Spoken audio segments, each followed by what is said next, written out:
Assalamu alaikum. I am Murad. Today we practice English again.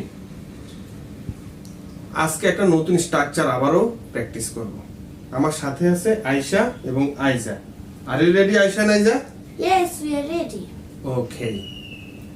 সে অবশ্যই একজন doctor হবে। সে অবশ্যই একজন বিজ্ঞানী হবে। সে অবশ্যই একজন শিক্ষক হবে। এই ধরনের বাক্যগুলো আমরা কিভাবে প্র্যাকটিস করব? ওকে আয়েশা, সে অবশ্যই একজন ডাক্তার হবে। He must be a doctor. সে অবশ্যই একজন বিজ্ঞানী হবে।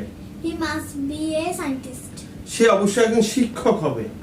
He must be a teacher. সে অবশ্যই একজন কৃষক হবে। She must be a farmer. সে অবশ্যই একজন পাইলট হবে। He must be a pilot. এইভাবে আমরা যদি প্রতিদিন প্র্যাকটিস করি তাহলে আমরা খুব সহজে ইংলিশ শিখতে পারবো। Thank you for watching our video.